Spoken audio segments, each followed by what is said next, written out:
Hello friends, आप सभी का स्वागत है हमारे यूट्यूब चैनल बिनर्स एजुकेशन पॉइंट पर। दोस्तों, आज हम चर्चा करेंगे 12 दिसंबर को जो जेल प्रहरी परीक्षा की पहली शिफ्ट हुई है उसमें कौन कौन से प्रश्न पूछे गए हैं उनके विषय में हम चर्चा करेंगे। लगातार अब जेल प्रहरी की परीक्षाओं के विषय में आपको इसी प्रकार से जो भी शिफ्ट वाइज प्रश्न पूछे गए हैं उनका कंटेंट आपको हमारे चैनल के माध्यम से उपलब्ध कराया जाएगा। तो आप अधिक से अधिक मात्रा में हमारा यूट्यूब चैनल सब्सक्राइब करें, साथ ही साथ वीडियो को लाइक और शेयर करना ना भूलें। आज हम चर्चा करेंगे 12 दिसंबर जेल प्रहरी पहली शिफ्ट के विषय में जो प्रश्न पूछे गए थे उनके विषय में। तो हमारा पहला प्रश्न है, ध्वनि कौन सी तरंग है। ध्वनि कौन सी तरंग है? तो दोस्तों यह है एक यांत्रिक तरंग। ध्वनि यांत्रिक तरंग है। आप यहाँ ऐड कर लीजिए कि ध्वनि एक यांत्रिक तरंग है। इसके पश्चात जो हमारा दूसरा प्रश्न है वह है, ग्रहों की गति के नियम किसने दिए। तो ग्रहों की गति के नियम दिए हैं केपलर ने। इसके पश्चात है, गोहद का किला किस जिले में है। तो गोहद का किला भिंड जिले में है। और दोस्तों, गोहद एक ऐसा क्षेत्र है जहां 55 सेंटीमीटर से कम बारिश होती है। तो यहां आपके गोहद के किले के साथ दो फैक्ट कवर होते हैं कि मध्य प्रदेश में सबसे कम वर्षा वाला जो क्षेत्र है वह भी गोहद है, जो कि भिंड जिले के अंतर्गत आता है। यहाँ मध्य प्रदेश में सबसे कम बारिश होती है और जो बारिश की मात्रा है वह सिर्फ 55 सेंटीमीटर है। तो गोहद में सबसे कम बारिश होती है। इसके पश्चात है, उत्थान का विलोम क्या है। तो दोस्तों, उत्थान का विलोम पतन होता है और औचित्य का विलोम होता है अनौचित्य। तो इस प्रकार से यहाँ पर दो हिंदी के प्रश्न भी कवर किए गए हैं और यहाँ दो साइंस के क्वेश्चन कवर किए गए हैं और यहाँ एक एमपी का क्वेश्चन किया गया है। ध्वनि कौन सी तरंग है? ध्वनि एक यांत्रिक तरंग है। ग्रहों की गति के नियम किसने दिए थे? तो ग्रहों की गति के नियम केपलर ने दिए थे।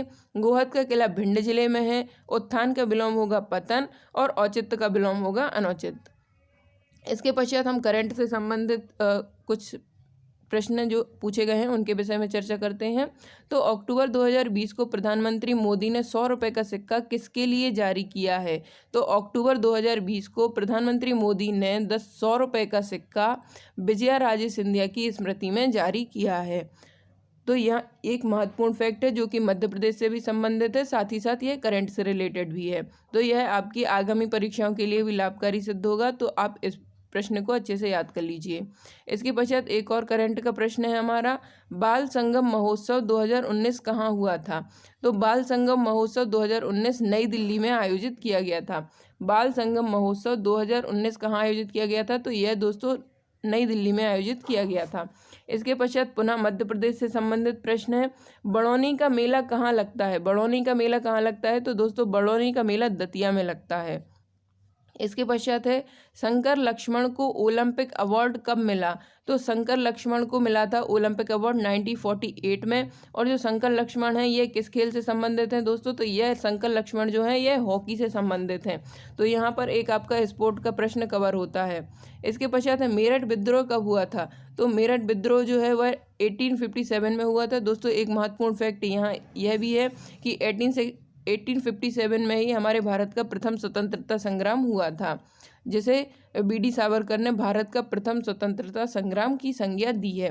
तो मेरठ विद्रोह के साथ साथ भारत का जो प्रथम स्वतंत्रता संग्राम है वह भी 1857 में हुआ था, जिसके तात्कालिक कारण था सैनिकों में असंतोष होना और चर्बी वाले कारतूस को उसका एक प्रमुख कारण माना जाता है।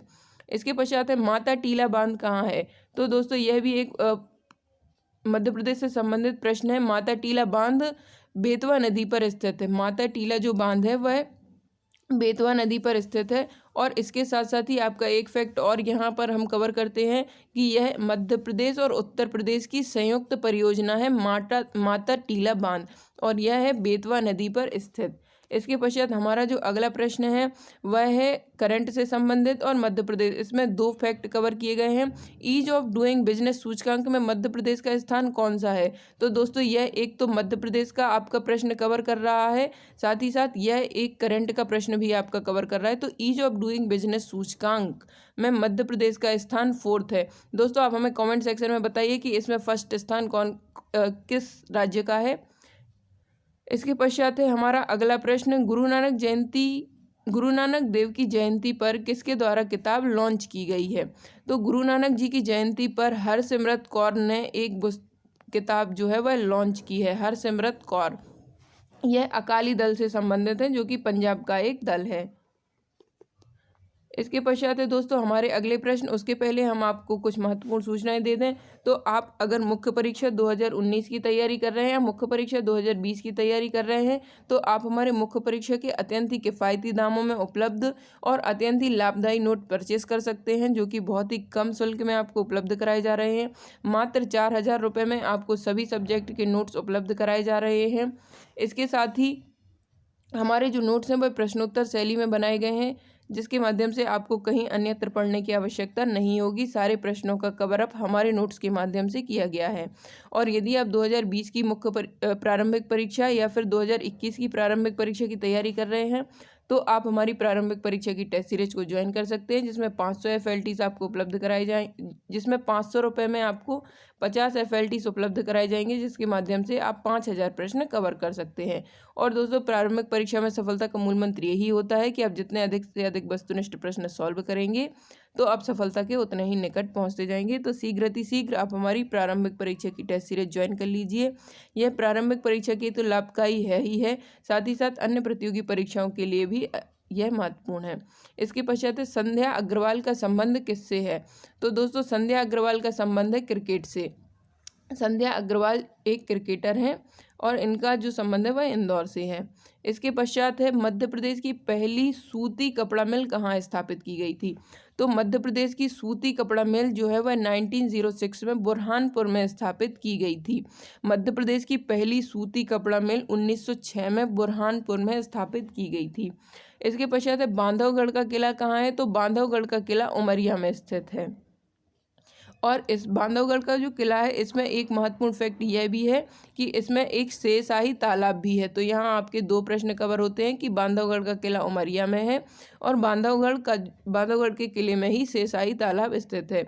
इसके साथ साथ ही उमरिया में बांधव नेशनल पार्क भी है, जो कि 32 पहाड़ियों से घिरा हुआ एक राष्ट्रीय उद्यान है। इसके पश्चात है ब्लड का पीएच वैल्यू क्या होता है? तो दोस्तों यहाँ आप इसे एडिट कर लीजिए कि जो ब्लड का पीएच वैल्यू होता है वह होता है 7.4। ब्लड का पीएच वैल्यू होता है 7.4। और दोस्तों ब्लड जो है वह उसकी प्रकृति होती है क्षारीय। तो यहाँ आपके दो फैक्ट कवर हो जाते हैं कि ब्लड का पीएच वैल्यू जो है वह 7.4 है और ब्लड की प्रकृति जो होती है वह क्षारीय प्रकृति की होती है। इसके पश्चात चेचक के वायरस का नाम क्या है? तो जो चेचक का वायरस है उसका नाम है वेरिसेला। तो यह एक महत्वपूर्ण फैक्ट है आपके लिए कि चेचक के वायरस का नाम है वेरिसेला। इसके पश्चात है एसबीआई के चेयरमैन कौन है? एसबीआई के चेयरमैन कौन है? तो दोस्तों एसबीआई के जो चेयरमैन है वह है दिनेश कुमार। एसबीआई के चेयरमैन का नाम है दिनेश कुमार। यह आप करंट से संबंधित एक महत्वपूर्ण प्रश्न है। इसके पश्चात है मध्य प्रदेश के प्रथम पुलिस महानिर्देशक कौन है? तो मध्य प्रदेश के प्रथम पुलिस महानिर्देशक हैं बीपी दुबे जी। तो इस प्रकार से आज के हमारे इस शिफ्ट के 20 प्रश्न समाप्त होते हैं। और दोस्तों आप हमें कमेंट सेक्शन में बता सकते हैं कि एसबीआई की स्थापना किस वर्ष की गई थी। तो दोस्तों आपको दो प्रश्न हमें बताने हैं कि ईज ऑफ डूइंग बिजनेस में मध्य प्रदेश का चौथा स्थान है। इस सूचकांक में कौन सा राज्य प्रथम स्थान पर है, यह आपको हमें कमेंट सेक्शन में बताना है। साथ ही साथ आप हमें बता सकते हैं कि एसबीआई की स्थापना किस वर्ष की गई थी। हमने आपको बताया कि यहाँ वर्तमान में इसके चेयरमैन कौन है। तो एसबीआई के वर्तमान जो चेयरमैन है वह दिनेश कुमार हैं। आप हमें बताइएगा कि एसबीआई की स्थापना किस वर्ष की गई थी।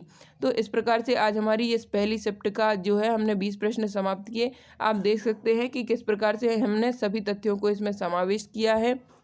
साथ ही साथ इसमें जो मध्य प्रदेश से संबंधित प्रश्न पूछे गए हैं वह अधिकतम प्रीवियस ईयर में रिपीट किए जाने वाले प्रश्न हैं। तो प्रीवियस ईयर में जो प्रश्न रिपीट किए गए हैं उनके लिए हमारे चैनल के माध्यम से एक 1600 प्लस फैक्ट की मध्य प्रदेश से संबंधित बुक लॉन्च की गई है, जो कि मात्र 50 रुपये में आपको उपलब्ध कराई जा रही है। डिस्क्रिप्शन बॉक्स में आपको इसकी लिंक दी गई है, आप डिस्क्रिप्शन बॉक्स में जाकर हमारी यह बुक परचेज कर सकते हैं, क्योंकि मध्य प्रदेश के प्रीवियस ईयर प्रश्नों के पुनरावृत्ति होने की संभावना ज़्यादा रहती है। धन्यवाद दोस्तों, मिलते हैं अगले वीडियो में जिसमें हम बताएंगे 12 दिसंबर की जेल प्रहरी परीक्षा की सेकंड शिफ्ट के विषय में।